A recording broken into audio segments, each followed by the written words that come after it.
Hello, I am C3PO, and I believe the storyteller is ready, so let us begin. So we start the episode off where Din and Grogu are playing catch, and Grogu's a little confused as to why Din's trying to get rid of him during their kind of game of catch. Din makes some large exclamations and then kind of has to talk himself into like, oh, this is why I'm doing this, and we're going to get you a Jedi Master, and it's all going to be okay. But it's very clear he's talking himself into why they'll have to one day separate. They get to Tython, and they have to make their way up to the mountain, so they jetpack up top. And when they get to the top, Din puts Grogu on the Seeing Stone, tries to look for some form of switch to turn it on. He's not really sure. He's kind of confused. And then he notices something off to the side. And, oh, no, it's the Slave One. But when he turns around, Grogu has erected a force field that beams up from the Seeing Stone to the sky, and he is in meditative trance. Right, so Mando at the very least recognizes this ship as bad news, and he wants to get the hell out of there, but he cannot break Grogu's concentration. He tries a couple of times, in fact, in this episode, to reach through the force field that's enveloped Grogu, and it's just not happening. It just keeps knocking him backward. And so what he does is he goes down the hill and meets face-to-face with the pilot of the Slave One, who, by the way, as we all predicted at this point, is a pretty tough-looking, older Boba Fett. And the first thing Boba Fett says is, look, I've come for my armor, not your armor, tough guy. I want my armor, my father's armor, which you got from Cobb Vanth back on Tatooine. Mando basically says, well, I could just drop you right now. Why should I be afraid of you? He says, because I got a sharpshooter up the hill, and she's pointing at your kid. And it's Fennec Shand, who we know from the first season, who, as it turns out, has survived. This little group is going to have some kind of a diplomatic, if kind of tense exchange when their concentration is broken by the incoming of a whole ship full of stormtroopers, classic troopers. Yes, so he doesn't really trust Boba's heritage, but they have to team up anyway. Boba kills a bunch of them with his gaffy stick, and Fennec is proving her quality as a sharpshooter. Din goes to rescue Grogu, but as he tries to force his way through the force field, gets completely knocked out. So it's up to Boba and Fennec, and they're doing some serious damage. Another transport arrives, though, and it's not looking as great. So as things are going, Boba just so happens to notice, wait a minute, the Razor Crest has got its door open, and I think I see something I recognize inside. Din is now awakened back up, and he's helping Fennec kind of defend their turf. It's not going great, but Din's taken a lot of the shots because of the Beskar, thankfully, while Grogu has just kind of finished his meditation. Din doesn't quite realize this. And then Boba swoops in and then helps them take out the remainder. And so the stormtroopers are on their heels. Boba Fett shows why he is the truest badass of them all, and then scares them away as they get into the transports and then head off. And then Boba takes one final missile shot to take them both out as they crash into each other in space, crashing down. And then all the stormtroopers are taken out, and everything looks dandy. It sure looks dandy. And in fact, at this point, the force field, the concentration of Grogu up on the Seeing Stone has stopped, and he passes out as he always does after like a really intense expulsion of force power.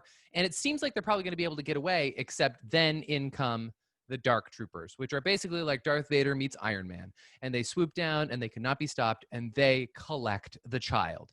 And it really hurts your heart because there's nothing Mando can do except sit there and watch. And if that didn't make matters bad enough, they also obliterate the Razor Crest. Everything he has is gone in a second, and it's real bad. Helpfully, he decides to maybe have a positive relationship with Boba Fett, who reveals something interesting about his family history. Yeah, so Boba Fett shows Din after Din is collected from the rubble. Boba tried to go after Grogu and the Dark Troopers, but realized, nope, the Empire's back, and we're outnumbered here, and they're go off into hyperspace. But Din collects his Beskar spear and Grogu's favorite toy, the little gear shift ball. And so while he's kind of holding those and reminiscing, Boba says that his father was a Mandalorian foundling. And then Din agrees that the armor is indeed his. Boba feels that he has not kept up his end of the bargain, though, and that because Grogu is not safe he and Fennec will work with him to find and get the child to safety. And then thus they depart for Navarro in the Slave One, the three of them, where Din goes to recruit Cara Dune to help break out Miggs Mayfeld from prison, as he's an ex-Imperial and can help them find Moff Gideon. Up on Moff Gideon's ship, he wants to go check out what they've got, which of course is his donor. It's Grogu, who is just handling two stormtroopers in his cell with his force powers. It tires him out, but then Gideon kind of gets a kick out of it because he's a masochist. And so he whips out the Darksaber just to show he still has it, kind of says some taunty, creepy things to Grogu, and then stuns him a la Leia in A New Hope, and the episode ends. Now, there's a lot of big reveals in this episode. I'm trying to figure out what is the big twist. Did we know on any level that there is in fact Mandalorian heritage in the Fett family, or is that a big change of the canon existing? Okay, well, let's dive into the biggest meatiest sandwich of it all, and that would be the Fetts. Yeah. This is such a long-held argument. So because Boba Fett is kind of lame but looks really cool in the original trilogy, he was, of course, one of the first characters to get some serious treatment in Legends. So in the 80s and 90s, prior to the prequels, Boba Fett was in a ton of Legend stories. And as they expanded the character of Boba Fett was portrayed as the Dread Pirate Roberts, to make a nice kind of characterization for you. And that it was a moniker held by the most feared bounty hunters in the galaxy. And that the Boba Fett we knew was actually a guy named Jaster Muriel. And now Jaster Muriel was the Boba Fett in Legends up until George Lucas decided to introduce who Jango Fett was, and then say that Boba Fett is a clone of Jango Fett, and that his name is Boba Fett, and then throw all that out into the weeds. Now, what they change here is the fact that beyond that point, people viewed the Jaster Muriel stories as, okay, how can we kind of integrate these things? He is a mentor to Jango Fett. And the way that they kind of move some things around, you could have Jaster and Jango, they had worked together.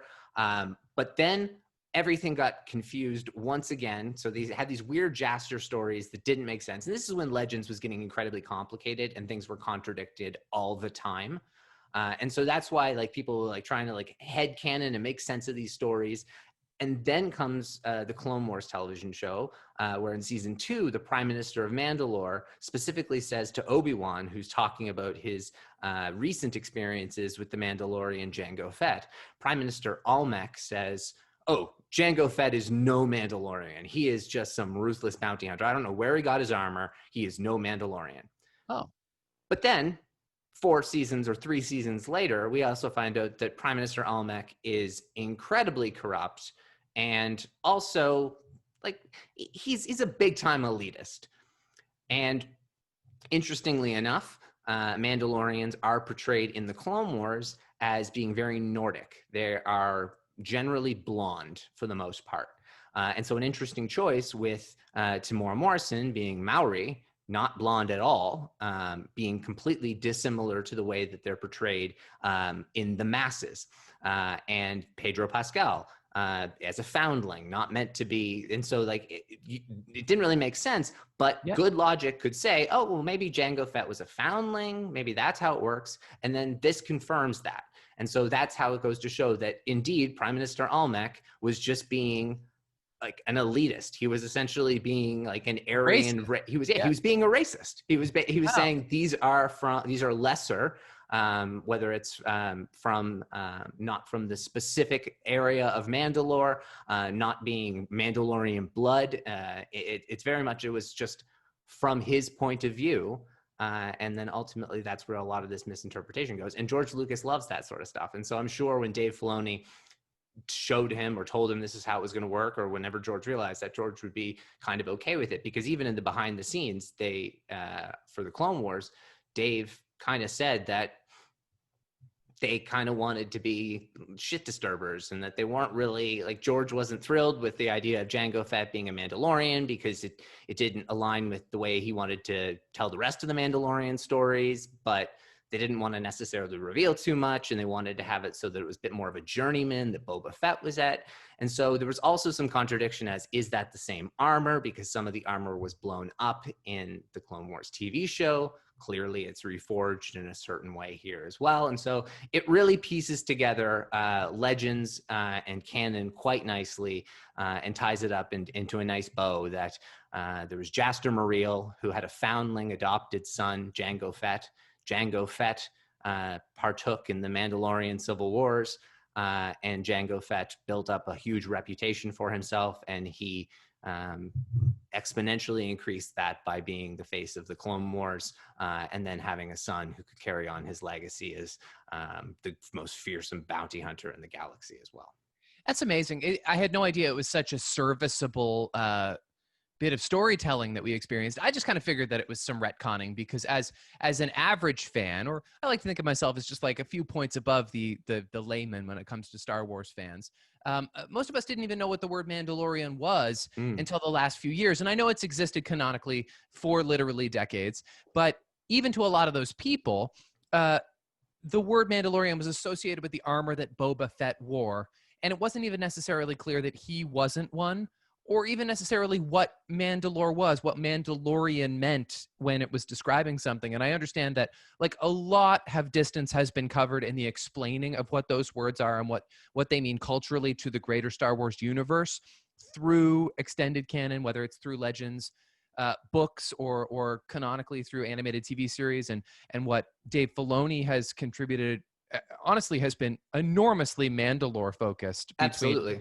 The animated shows and this. It is quite interesting to me how, because we've talked a lot about how Boba Fett is just a character that people wanted more from, that he was not necessarily designed in his genesis to have as much reach and legacy as he has turned out to have, and now he has spawned some of the most interesting storytelling in all of Star Wars, albeit through another character who is similar to him in essence. But it's so cool to me that we've been able to bring it back around and make everything make sense and give the people what they want, which is ultimately Boba Fett that is as badass as we always knew he could be. Now, it took decades for that to happen, but I mean, was this guy not the friggin' coolest? And like, we weren't sure exactly how Robert Rodriguez was going to direct something, but this is like, it is so violent when he is beating people up with a Tusken staff, and there's like little plastic shards coming off stormtrooper helmets.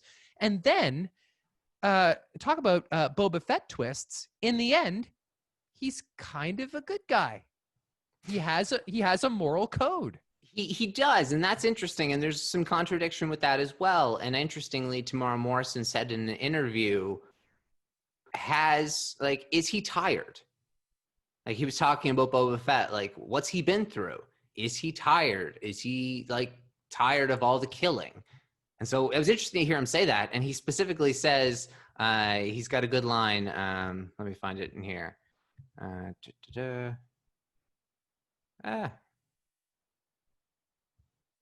Let's all put down our weapons. Have a chat. There's no need for bloodshed. And so, like, that's not very Boba Fett. Let's have a chat. There's no need for bloodshed. Things have happened to him these last 5 years. Interestingly, Fennec and him working together, one of the big story arcs in Legends around Jango Fett and the Jango Fett video game, the Bounty Hunter one, was that Zam Wessel, who is his partner, who he kills. And so he kills her in Attack of the Clones, but he hired her for the job. And so in Legends and in like that video game, like, they are like partners on everything. They're like best friends. They work together on everything. They like have a very strong code with one another. And clearly Fennec is filling that role for Boba Fett now. And so that's kind of cool that it's like his assassin sniper partner on the team, and he's got someone who he can kind of go, and they do a 2-person kind of tag teaming approach. And so it's good that Boba's got kind of his person to have there as well. Now, I know that he says in particular in this episode, he has no allegiance to anyone. And that's how he kind of dances around not being like a sworn-in Creed member of the Mandalorians. But he's not somebody without his own personal grudges. That's very evident just in the fact that like he needs his armor because it's his father's armor. There clearly comes from some kind of like internal loyalty that motivates him. Inversely, he is going to take our Mandalorian Din maybe all the way to the Jedi. And he has a bad history with the Jedi. And yes, so he does. I think things could get a little hostile there. Yeah, it absolutely could. It doesn't really, like, we don't know what Jedi is going to be encountered along that way. Yes, he still holds a grudge for Mace Windu that runs through for his entire storyline. And so is he to be trusted at this point? I mean, he seems to be, but we don't know. This is the Empire Strikes Back Mandalorian. This is part 2. Well, I mean, is he going to fill the Lando role of someone we thought we could trust? But the Mandalorian, the series, has a lot of Landos, doesn't it? It's like a lot of like likable characters who are maybe not all the way good. Like our Mandalorian is pretty all the way virtuous. Grogu, all the way virtuous. But other than that, everybody has had at least a moment where you could not trust them. I don't know. Grogu choked out Cara Dune. Yeah, that didn't bug me. Yeah, it doesn't bug me at all now. As long as you brought up Cara Dune, though, are we going to see Miggs Mayfeld? Are we going to see Bill Burr come back? Because if so, he deliberately lied. Oh, yeah. Which is very possible. He is a deliberate liar. I'm sure he felt no problem saying that whatsoever. And he also is on so many podcasts that they probably told him, you're going to get asked about this. Yeah. Yeah, it's a contractual thing. You're not allowed to say anything, and he's a professional. Yeah, I wasn't surprised at all. There was no way that they were just going to not bring him back. It didn't make any sense. I'm excited. Although I really hope that Xi'an does not come back. That was the obnoxious Twi'lek from that episode. Right. Yeah, all of his crew, but there was no mention of that. It was really just about bringing back the famous guy who's charismatic. Yeah. Let's do a little trivia just in case, because I already gave away one of mine, and I don't want to give any more away, potentially. I already gave away 2, actually, accidentally, so I don't want to give any more away. Padawan question for you. How many suits of Mandalorian armor could you buy for the price on Grogu's head? 10. 10. That's right. Yeah. Probably not Din's armor, though. I think he has the best Mandalorian armor in the galaxy. He's got thick, freshly minted, too. I mean, it's like it's freshly pressed. He feels nothing when he gets shot by stormtroopers. He just I tried to count the number of times he was shot in this episode, and then I couldn't keep count. And by the way, I know she kind of uses him as a shield. It's still a bit of a far cry that Fennec never gets shot in this shootout. Yeah, I agree. Well, my very reasonable. You can still get this one. How many people does Fennec take out with the boulder she kicks down the hill? Oh, I think I'm guessing 4. Yes, nice. There's like 2 guys on either side. One guy on either side of the boulder, and one guy gets completely nailed, like he's in the center of it. And then there's the gun guy, the guy who, by the way, the guy like at the main cannon, he could have moved. He easily could have. That's kind of on him, I think. Yeah, and just like, no, the E-Web's going to blow it up. Jedi Knight question. What Boba Fett quote was a direct reference to Jango Fett's dialogue in Attack of the Clones? The Boba quote would be, I'm a simple man making his way through the galaxy, whereas Jango's would be, I'm just a simple man making my way through the universe. That's right. And then Boba's is also a direct reference to Luke Skywalker's, I am a Jedi like my father before me. So it is a double whammy, like my father before me, and That's true. Simple man.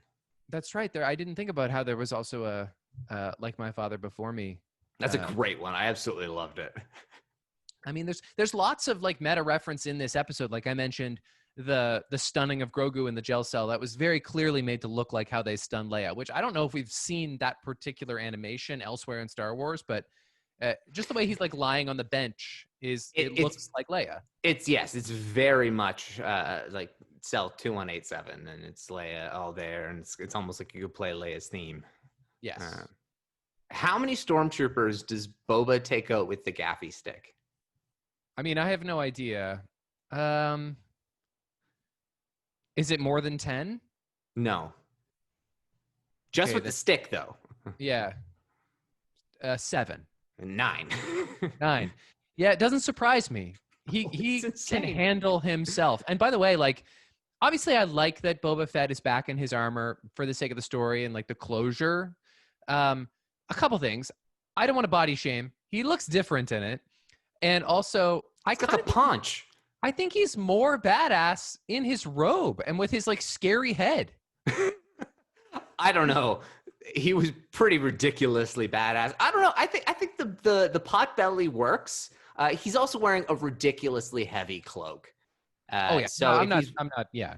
If he's wearing a little less underneath, it's going to look a little better. But I thought it was just because it was so brooding, and the need arts were so cool. I know. Not for nothing, but we talked about this before. This kind of like fakakta fan theory that maybe Snoke's body is an animated corpse of Boba Fett. Yeah, not now. I know, but the scar on his head is similar. Like he's got this like big gash in his dome that it kind of, I mean, it tracks, so to speak. Yeah, there's some serious Sarlacc digestion burning on Boba, but that is what it is. It's just probably like monster stomach acid. I hadn't thought about that before. Good kind of reference, by the way, to like a just the confusion again for the layman who maybe didn't realize that conceivably, canonically, Boba Fett probably survived the Sarlacc in Return of the Jedi. He basically just says, "Well, I was dead before too, but sometimes fate intervenes," and that was a good enough response. The line is incredible. Yeah. She was left for dead on the sands of Tatooine, as was I. But fate sometimes steps in to rescue the wretched. Hell yeah. That's awesome. That's some seriously poetic Boba Fett. It's a really, really good episode. Do you have another trivia for me? Yeah, I have my master. Did you have master one? I do have one. Your master question. Oh, is it my turn? Well, it was, but I mean, I can go. Okay. Where have we seen a version of the atmospheric assault landers before in Star Wars? And by the way, these ships, they just look like DeLoreans to me, which is another thing that I love. Like they just look like spaceship DeLorean shape of them. The troop landing transports. Yes. I don't know. I'm pretty sure they've never been in anything. They look cross First Order. They look it looks more First Order, but it's. Yep, you're right in the right ballpark. Now this master question is courtesy of IMDb trivia, but their otherwise kind of version of them is seen in the opening scene of The Force Awakens when like they land on Jakku. Yeah, they're not the same ones, I don't think, but they would be the precursing models.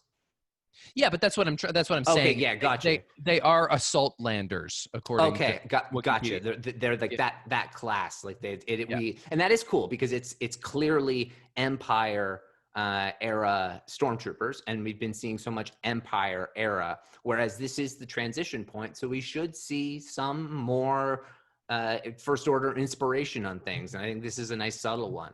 It reminds me of the Darth Maul's scimitar from Phantom Menace. Yeah, that's right. Now that you mention that, they very clearly, decisively, Boba Fett says it, the Empire is back. This isn't a spice dream. I'm looking at it. Yeah, that's a good line too. It's awesome. And we've seen that coming throughout past episodes of The Mandalorian, the fact that though the Empire, on paper died in Return of the Jedi, that clearly it's still alive in a big way, in a dangerous way. But there's no mention of the Galactic Empire in the sequel trilogy. So are we going to see that transition to the First Order happen in this series run, or No. is Empire in fact fading out? So the Empire officially in the galaxy is considered dead at the Battle of Jakku, and it takes place 3 or 4 years after the Battle of Endor. And so things don't completely fully fall when Palpatine and Vader die, but a lot of things do, and it only takes a couple years before things are pretty much finished off. And so this is at that new kind of leading point where the Empire really is gone, and it's just like the remnants. And so the First Order shouldn't be identified for another 15 or so years. Now, there will be some people who I'm sure will, but canonically, it's something that's identified years before The Force Awakens, but kind of as just like an extremist political group, but not that extreme, just like far wing in a certain way, but like very far winged, and like it gets to a certain point where they eventually start committing terrorism, and then they blow up the capital of the galaxy and of the New Republic, and then they are the regime that takes order, and then they come in and replace it. And Palpatine's ultimate plan is that it is a backdoor way to reintroduce the Empire. But we should see the scattered remnants and the pieces that are going to reform to recreate the First Order, but we shouldn't see the First Order rise to prominence in this show without a time jump. I guess it also, we can't know too much about this because there's a lot of mystery around the like administrative power that Gideon has. We don't really know how big his shadow looms over the galaxy. Presumably pretty big. I don't think, actually. I think presumably very sectored. I shouldn't say that. But because this is wild space, I guess it's kind of, it's a little bit unlimited for him as well. And so it's unlimited potential almost too, in the sense that his sector, it's a great way for him to grow his reach. My master question, where was Jango Fett born? Oh, shoot. They did say. That's a good question. Or did they say? They didn't say, and I'll tell you in a second how you find it in the episode. Yeah. Yeah, because they do allude to the history of Jango Fett. I guess I'm not going to get it then. No, you won't, but it's in the episode. So when Boba pulls up his chain code, it's Aurebesh, which is just the Star Wars basic alphabet. And so it's translatable. And so when I said Jaster Muriel earlier, that's another one of my Legends questions. And that was my other master question, because that was canonized. So his chain code, that when it pulls up, it says Jaster, founder, Jaster, foundling, mentor, Jango Fett, father, Boba. So it's a categorization of who has owned the armor and the reason as to why they transferred it to the next person. That's great. Yeah, and it shows Jango Fett, born Concord Dawn, but Boba Fett doesn't have a birth next to his. It's just Jango Fett's name, and then Boba Fett's name's next to it, but there's no listed information about who Boba Fett is, like son, no, none of that. Just like father, Jango Fett. That's the only piece of biology he has. I wonder a little bit if Din would still be satisfied with that explanation if he knew that Boba wasn't technically Jango's son, but some science experiment. Oh, I think very much so, in the sense that Din's not technically anyone's son either. Din's a foundling. It's just in this case that Jango had kind of a specific father figure, the same way that Din is Grogu's specific father figure. One other question I had about Boba, or adjacent to Boba, and we already touched on this and I skipped over it, but when he's explaining how he and Fennec survived, or he just kind of like makes that comment about it, she like shows her abdomen to have like these new circuits installed, like she's now partly mechanical stomach. Yeah, lungs. So she kind of suggests that Boba took care of that for her. Is he some kind of like engineering genius too? No, that they show that he's walking up to get her at the end of episode 5. Right. And so I saw someone joke that Dr. Mandible, maybe it was Dr. Mandible who did the surgery. But if Dr. Evazan is still on Tatooine, I don't know if he has died canonically. Dr. Evazan is the guy that gets in a fight with Luke and Obi-Wan in the cantina. He doesn't like you. I don't like you either. I wanted the 12 systems. I knew who you meant. Yeah, anyway. Dr. Evazan, he specifically was wanted because he did illegal surgeries. Right. Okay. And so if we're on Tatooine and he's still on Tatooine, then it would logically make sense that Boba took her to Dr. Evazan. Does Mando recognize Slave One specifically, or just he have a sense that maybe that's an enemy ship? He just doesn't like that there's somebody else here. He's in the middle of nowhere. There shouldn't be anybody parking right next to him. So I want to talk about Grogu, but let me just wrap up what we were discussing about the Empire by postulating, unless you can tell me otherwise, that one of the reasons they were able to show up and like pull out all the guns on our heroes is that it was in fact the Force sensitive Moff Gideon who sensed Grogu on the Seeing Stone. Is that a possibility? No, they were tracking the Razor Crest. Oh, I guess we did know they were tracking. Yeah. It did. However, I don't hate that theory because I don't think it's outrageous to think that Moff Gideon could be Force sensitive. Right. And it definitely isn't outrageous that it could be a Darksider who feels that. That dark saber, by the way, is very odd looking. It doesn't look like a lightsaber. It's very different. Yeah, I watched an episode actually, Rebels, in the past week with the dark saber, and it was interesting because I noticed it was a lot shorter than other lightsabers as well. Oh, interesting. But it's so cool. It's got such a cool sound too. What do we think about Grogu? Well, did he know what he was doing? Did that just kind of come over him? He was connecting to the Force. He was reaching out with the Force, and that's what Tython allowed for, and clearly someone was listening. I don't know who it was.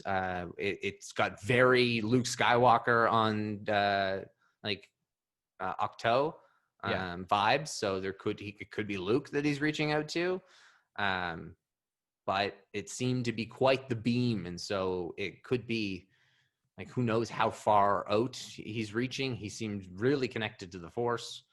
It was a cool moment. I really liked it. It was cool, but I guess there's not a whole lot we can like dissect about it, right? It was just we don't really know. It is interesting to think though who's going to be coming for him specifically. And I loved his little fingers, and he was meditating there too. Yeah. Oh yeah, he had the body language down. He remembers that from school. Yeah, it was second nature to him. Becky was genuinely so emotional when they kidnapped Grogu. Like it of course. Yeah, and I know, except for that, I'm kind of protected by the certain knowledge that there's just no way they're going to kill Grogu in the show. It's not going to happen. And I think I even predicted recently on this podcast, like, look, they're going to try and hurt your feelings by separating our two heroes at some point pretty soon. And that is what happened. I'm glad it's not the season finale. No, I kind of thought that Din was like a little underwhelming in his response. You like kind of expect him to be like more beside himself, but he was just like, they need to not hurt the kid. Can you help me? He doesn't allow himself. Sometimes he does when it comes to Grogu, though. Like for example, when he first saw Grogu take the chrome ball with his hand, he was like, he got genuinely excited. His emotions do take over sometimes when it comes to the child. Yeah, it was great at the opening scene. Grogu, and just Grogu. The fact that he's just chuckling just because he's able to get a clear acknowledgement from him. Does he say Dank Farrik there because he's kind of disappointed to have it confirmed that he has no choice but to take the child to the Jedi? Like, is that he's cursing because he realizes he has to give the kid up? Yes, I think so. It's either that or it's like, hot damn. Like it's either like, my God, you're impressive. Or it's indeed a little bit of a frustration, which it seems to be more of the case. It is nice, some of the dialogue that he has. Hey, no, I'm not mad at you. You did good. When the nice lady said you had training, you're a very special kid. You're very special, kid. We're going to find that place you belong, and they're going to take real good care of you. Yeah. But you have to agree to go with them if they want you to. Understand? Plus, I can't train you. You're too powerful. Don't you want to learn more of that Jedi stuff? I agreed to take you back to your own kind. So that's what I'm going to do. You understand, right? Oh, He's just trying to convince himself that it's what he wants to do and that it's the right thing to do, and it's not what he wants. I love when he calls Ahsoka the nice lady. That's that's such a dad way of phrasing it. Remember the stranger that you liked? You guys were smiling about that Yoda. Yeah. Looks like we're going to have to travel this last stretch with the windows down, which just means take a jetpack ride. And then his little ears are flowing in the wind. And he's screaming like, woo! Any more quotes? I already said I give my allegiance to no one. This isn't a spice dream. I can see the Imperial cruiser with my own eyes. Does this look Jedi to you? Looks like that's the magic rock I'm supposed to take you down there. I don't want your armor. I want my armor that you got from Cobb Vanth back on Tatooine.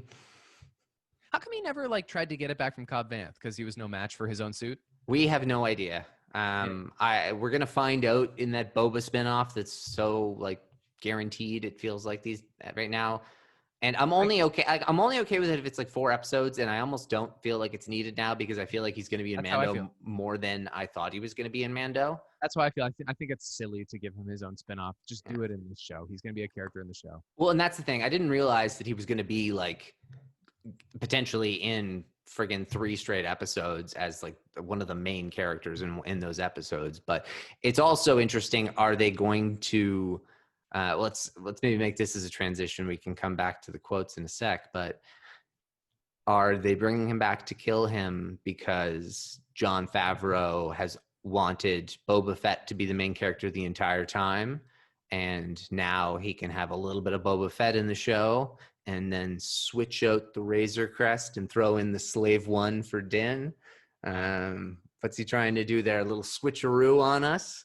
He does. I don't think so, but he does need a ship.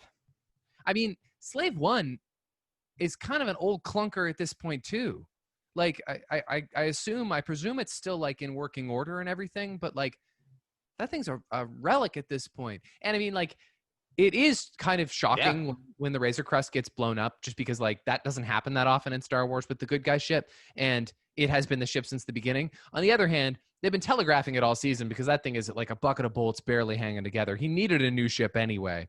I don't think they have been, and I loved that they blew it up. Me too.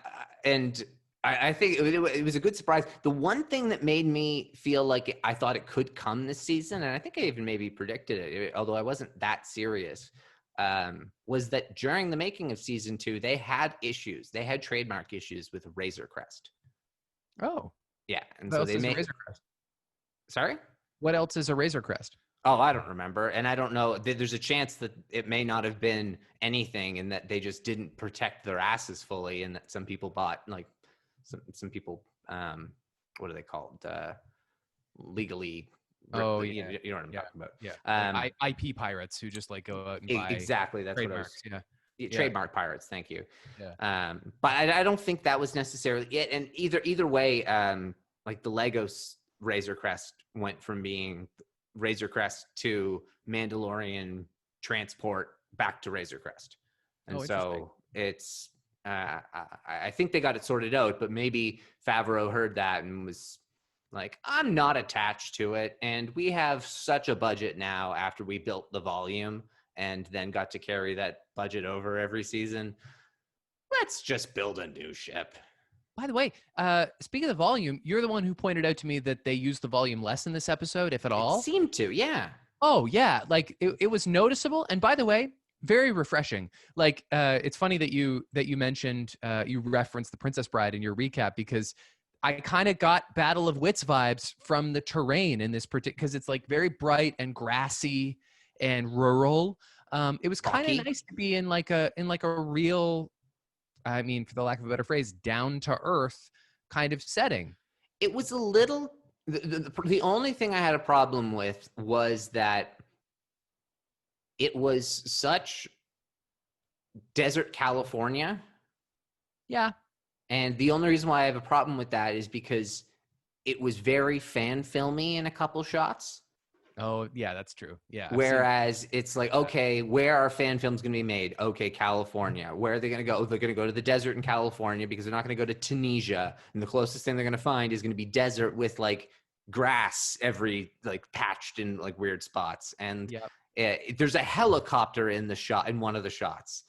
Oh, no way. There's a distant helicopter behind Boba Fett in one of the shots. It'll get wiped out the same way that the guy with the Jeans guy got with wiped the out jeans too. guy got wiped out. Yeah. But it's not surprising. No. But at the same time, I'd say there's also a couple lens flares that are bad.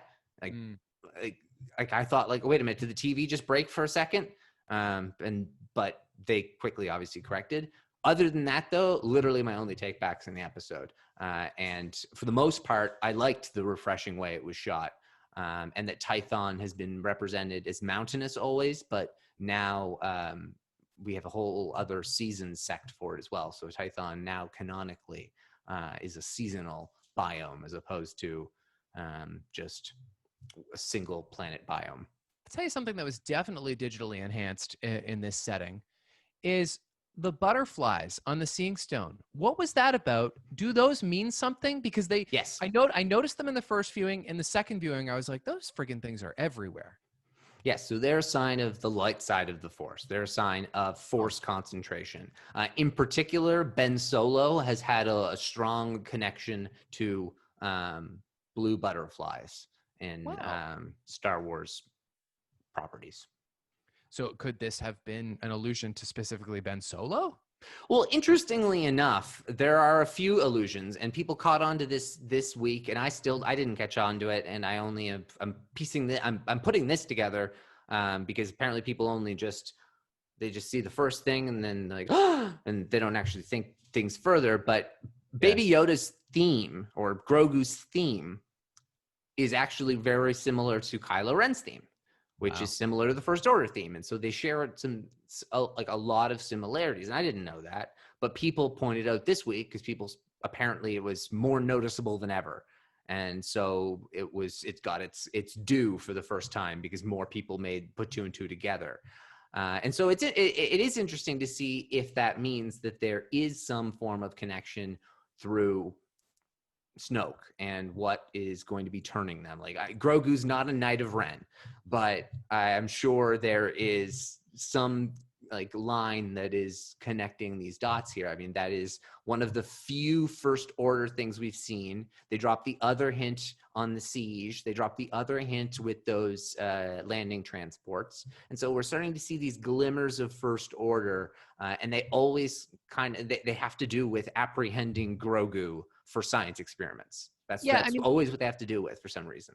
But I mean, they also took Ben Solo. So the parallels could just be as simple as the fact that they're both being utilized by the bad guys because they're so powerful. Very, very, very true. Absolutely. And also the fact that Grogu and Anakin were born the same year, so there's connection there. And what's that connection that we don't know? They were born the same year. Have you mentioned that to me before? I don't know if that's so clear. Yeah, I think I probably have. Okay, good to know. Anything else you want to say about this episode? I mean, there probably is more to say. I mean, I know I just went on and on about how great last week's was, and it was, but for kind of a bunch of different reasons, this one was just as good. It was so rich. I can't believe it's only a half an hour long. I know it crams so much into the episode in a really great way, though. What is the name of the little Firefly bullets that they're heat sinking bullets that Mando uses twice? Whistling birds, I think. So, are you familiar with the theatrical device of Chekhov's gun? No. Is Chekhov's gun the fact that you just need to just shoot in a general direction? Not exactly. And so, basically, in this particular episode, the whistling birds are deployment of the principle of Chekhov's gun, which is where if you show a weapon in theater, it has to at some point be used. You're not going to put a gun in your play if the gun isn't going to go off at some point. And so these are the fact that he has to use them later on is telegraphed earlier when he threatens to use them on Boba and Fennec. Another interesting weapon thing that I've only seen mentioned, I saw it mentioned by one person, and it was because during their podcast they said that they were building the Razor Crest. And so they said, so I'm building the Razor Crest right here, and it's in all of its pieces. So I don't know if I should even assemble it. Good point, yeah. It's kind of in its accurate form now. But as he's putting it together, he makes like the clean, like nobody else has said this. He lost his pulse rifle too. Yeah, I know. I did know. I heard somebody else mention that. Yeah. Yeah, that's like, that sucks. He just has his Beskar staff and then Grogu's little ball. It's kind of crazy that he finds that little ball of all things.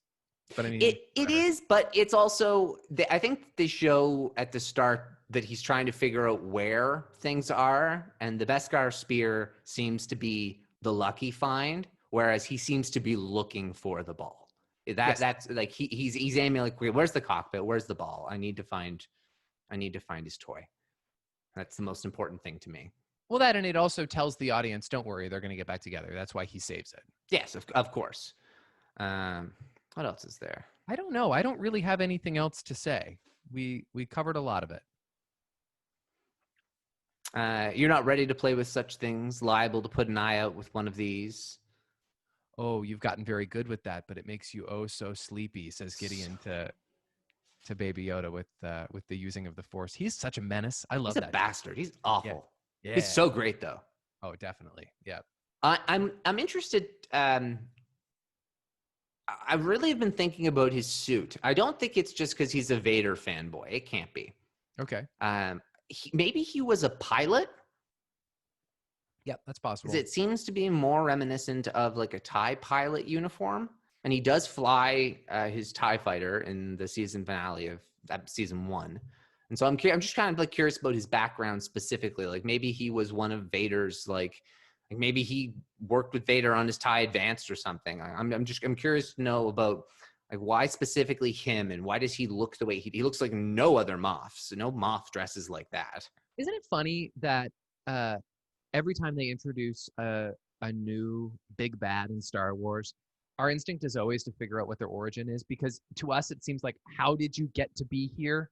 Where were you before? And so like obviously that particular curiosity, the tone is set by the existence of the prequel trilogy. And so like you're so intrigued by the mystery surrounding this amazing movie villain called Darth Vader that they have to write 3 new movies just to explain to you how he got to be this way.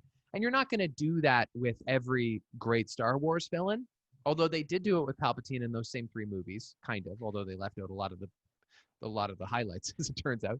Well, and they did the after effect with Maul in the Clone Wars. They didn't do this origin story, but the Phantom Menace kind of was. But like, I totally want to see more about how Tarkin got to be Tarkin, or how Gideon got to be Gideon, or frankly, like, did we see all we are ever going to see from Ben Mendelsohn's character there in Rogue One? Like that was such an interesting bad Bring guy. Him back for Cassian. Yes, exactly. No reason to not do that, and improve your Tarkin as well. Those 2 should be 2 of the main baddies, and then another baddie as well for that series. I'm not sure who else you would do, because you can't just have the same people going at each other. But no, that's true. I think what's his name was talking a little bit about the Cassian show this week. He was on some talk show. Yeah, Diego Luna did. It really, like, there's not much to say, and I'll skip. I'll say that news section, because literally all it is it's underway in England currently. That's the news on that one. And by the way, for what it's worth, so is Obi-Wan. This discussion that it's being filmed in Boston needs to be clarified, that Boston is in England. And I didn't know there was a Boston, England before either, but everybody was like having a lot of fun with the news that the Obi-Wan show is like in production in Boston, which I found jarring too, because I was like, how are they going to film it in a city? I don't know what Boston, England looks like, but that's where they're doing it. Yeah, well, I mean, actually, this is, we may as well just kind of shift as we're in the news section already. This is on the most recent episode, but is not necessarily directly part of the episode, more just Robert Rodriguez talking about his work. I'm friends with Jon Favreau, and he needed a last-minute replacement for a director. And so I said, sure, I'll come play in the Star Wars universe. What a dream. And it's fulfilled all my life. It's been beyond my expectations. I mean, it was so fun. You can't imagine what it's like to walk on set and that classic look of The Empire Strikes Back. and the feel. It's right after that era, right after Return of the Jedi. So you feel like you just walked into your childhood. All of a sudden, you go up and touch things and go, that's the thing that Han Solo talked into when he shot the machine and told the stormtroopers not to come up. I was like, wow, I thought I recognized that. It's just a really strange, exhilarating experience to be in your childhood sets for real and getting to make action. It's really cool. The visual language is so embedded in our heads. So I have one of those selfies. Look, it's me next to a control panel. It's so cool and fun. So That I makes think that's me really so great. happy. I'm really happy to hear that, because I don't know a lot about Robert Rodriguez. His style of filmmaking has never really been my cup of tea. But I know he's respected in his community, and our philosophy on this podcast is always just that if you're a fan of Star Wars, you should get to play. Mm. And clearly, I mean, just that comment proves that he is one. But like, not only did he get to play, he's a fan of Empire Strikes Back specifically. He got to be the guy who made Boba Fett cool again. Yeah. Like that's not a small thing, and he did No. it like so masterfully. Just really very impressive. I feel like I had something else to say about Rob. Oh, I just wanted to make a joke about how it's a shame we didn't have a cameo from Danny Trejo in this at any point. But Oh God, that would have been bad. it would have been hard. It would have been hard to take. But I would be lying if I said it didn't occur to me as a possibility. The thing is, he'd have to be playing Machete, because he always plays Machete. In everything, yeah. Yeah. Or Razor. Or the next is going to be the Machete crest, and it's just going to look like Machete. I think he's like a friend of Boba's from over the years. Please no. So he's probably not going to do more Star Wars directing by the sounds of things. It was just kind of like it was a one-off thing, but he was Yeah. great. He was. I don't see a reason why you can't under those circumstances. And so if you're doing a Boba show, if the writing is good in the next episode, give it to like Rick Famuyiwa to write and direct an episode or two, and get Robert Rodriguez to direct the other couple ones. Yeah. I mean, give it to the people who've had some experience playing in said sandbox, and give them more opportunities to succeed when they do well on something like Mando. And this was certainly one of the better direct episodes, in my opinion. So Yeah. it was great. Yeah. It was violent. It was very violent, but needed. Yep. Actually, the only other thing in the news is just really a rumor, and it's a fun rumor. We still don't have confirmation that Jon Favreau is doing the season finale.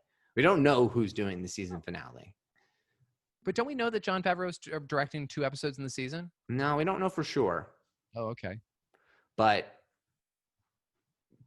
be cool if it was George Lucas. But did you see the George Lucas news today? The Yeah. that was going around? So I didn't read a lot of articles, but basically it's definitely something that could have been like a truncated quote or taken out of context. But basically he's kind of indicated that he was disappointed to learn post-acquisition that he wasn't given any say, that he kind of thought after they signed things off, he would still get to be involved a bit. And your instinct is kind of to be like, well, I don't know, get a clue, dude. Like that's obviously that was not going to be how it works. But I also think that maybe he can't possibly be as naive as that quote kind of suggests he is. Yeah, that's I've definitely heard him talk about it before. And how it worked was they asked him to stay on and to run creative, and that Kathleen Kennedy would do all of the producerial work, and that they would and then and I don't think that really worked. But then he said, well, I've been still working on my scripts for the sequel trilogy. And they said, okay, well, we want those. And so we want to buy those, and we'll work with you in the creative. And they didn't take them. They purchased his scripts for the sequel trilogy when they were purchasing the rest of Star Wars. And they asked him for his involvement. They asked him to handpick who would be the producer. And then they didn't want to use his scripts. And then they asked like JJ was his choice as well. So he was involved in all these things, and then he wasn't. And then they just decided, okay, the thing that you're really good at, the thing that the one thing that nobody could ever take away, that you're really good at storytelling. We're not going to use your stories either. Right. Like you've given away the producing and directing. It's like you don't. The only thing you need to focus on is the story, but we're not actually going to use your story. They really just wanted him to be an answers guy. They wanted him to be able to like clarify canonical stuff, which is what Filoni does now. Yeah. And they also wanted him to sell it to them. Yes. Yeah. And that was the way to make it seem like you'll still be able to be involved. Don't worry. You don't have to worry about you'll still be able to see your kid in the weekends. It would be quite a boon if he directed the series finale or the season finale of this show. That would be very lovely. People would be so damn happy. I would be. I would be too. Unless it'd be hilarious. It's just like, oh my God, that was so terrible. And it's like, George Lucas, no. I don't think so. I don't think that's going to happen. I don't think so either, but. No, not worried about that. What else? Anything else in the news? No, that's it. Oh, okay. Good. A tight little episode. Then all I wanted to say is a happy birthday to Dominic Monaghan, who is having a birthday on Tuesday, December 8th. This time last year, Ross just put his Boba Fett helmet back on. Looking good, man. Man, that is money well spent. I love it. Dominic Monaghan's birthday is tomorrow. This time last year, we weren't really sure to what extent he was going to be involved in The Rise of Skywalker, although we probably had a pretty good idea that he was going to be minimal, because I think we knew that he was like a resistance bureaucrat. Likable guy, likable in everything, but he had like such little work to do in that movie. You've discussed a little bit about how you'd like for him to be involved in a spinoff with, is it Dr. Aphra? Is that her name? Dr. Well, actually, I have mentioned that, I think maybe on one instance. Dr. Aphra is like the Indiana Jones of the Star Wars galaxy, and he seemed to be like a researcher, so that would work really well. Yeah.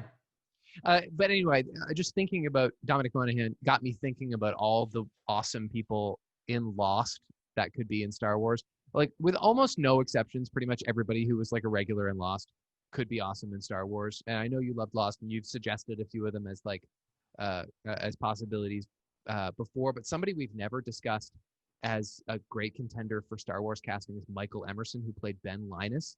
And I don't know where that dude is now, but as soon as I realized that, I was like, I need to see that guy in Star Wars. When's it going to happen? Who's going to make it happen? Oh yeah, one of the absolute best characters in television history. One of my absolute favorites. Phenomenal actor. I was a big fan of Person of Interest as well, which he was in with Jim Caviezel, and he's phenomenal. And he was a good guy in that, just a mild-mannered genius and billionaire. And so he could certainly hit range as well. And my instinct is to make him like an institutionalized bad guy, like a Tarkin type, but maybe that's too easy for Michael Emerson. Like, maybe I would like to see him as like an old man with little glasses as a good guy or something. It'd be interesting. Yeah, you have to go with him. Like, he could play like a role like Dr. Pershing, certainly well. Could he play a younger Lor San Tekka? No, I don't think so. I don't think that would really fit either. I don't know. Maybe I could see him maybe being like a Sith minion. Okay. Like almost like an Igor, sort of. Right. Someone who's working for like a very, very powerful Sith, as like someone who's experimenting with like alchemy and is that kind of is what Dr. Pershing is. Yes, absolutely. Yeah. But for someone more powerful than Moff Gideon. Right. Okay. I like it. Yeah. Maybe Old Republic era. Anyway, this was kind of a return to Gotta Cast One, except one person. It's got to be Michael Emerson. And I'm okay with that. Absolutely. Hey, we want to hear all your thoughts on this extraordinary episode of The Mandalorian. One last question. Why is it called The Tragedy? What was the tragedy? Maybe Grogu getting taken. Although you could say it's the Razor Crest, but I would say it's Grogu getting taken. Oh, that didn't feel right to me. It usually feels like it's going to allude to something more thematic and symbolic. Or it is really the big picture, and it's referring to Darth Plagueis the Wise and the tragedy of Darth Plagueis the Wise. And that in particular, it was Din needed to know information, but there was no story that the Jedi told him about Tython. And so that was the reason as to why, had he known the stories from the Jedi, he would have had more information about the Seeing Stone. And then he would not have had Grogu get lost. So it was all because Din was not well read on the Jedi. Yes, I should have read between the lines better. You're absolutely right. That's why it's called The Tragedy. Send us your thoughts on Chapter 14 of The Mandalorian at Recorder66 on Twitter, at Recorder66podcast@gmail.com. Rate and review on your preferred podcast app. And until we are back for the penultimate episode of The Mandalorian Season 2, May the Force be with you.